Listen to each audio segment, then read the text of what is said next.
Anong sakripisyo ang handa mong gawin? Real talk para sa pananampalataya at pagsubok. Tuwing Semana Santa, may mga Pilipinong pinipiling ipako sa sarili sa krus. Oo, tunay na pagpapapako. Para saan? Para kanino? Para ipakita ang sakripisyo, pananampalataya at panata. Pero ang tanong, tayo kaya? Anong sakripisyo ang kaya nating gawin sa buhay na to? Marami sa atin ang humaharap sa sariling kalbaryo araw-araw.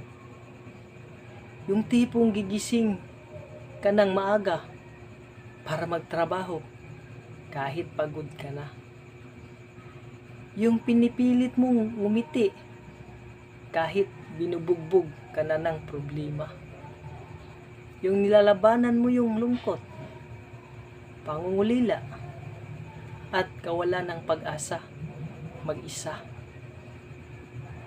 Hindi man tayo literal na nakapako sa krus, pero ang puso natin, minsan, pakiramdam natin, parang wasak na rin.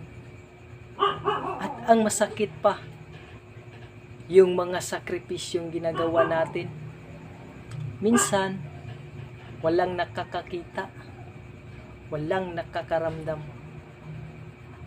Pero, kagaya ng mga dibutong nagpapapako sa krus, hindi nila yon ginagawa para sa papuri ng tao. Ginagawa nila yon para sa Diyos, para sa panata nila, at higit sa lahat, para sa pananampalataya. Sa buhay, darating talaga yung mga panahon na parang pinapasan mo ang buong mundo. Pero tandaan mo, lahat ng sakripisyo may puso at panindigan. Hindi nasasayang, minsan hindi mo agad makikita ang bunga. Pero unti-unti may binabago sa loob mo. Pananampalataya, katatagan, at pagkatao.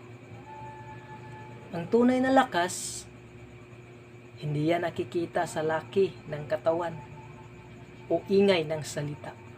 Nasa kakayahan mong tumahimik pero lumalaban, o umiiyak pero hindi sumusuko, nasasaktan pero patuloy na umaasa.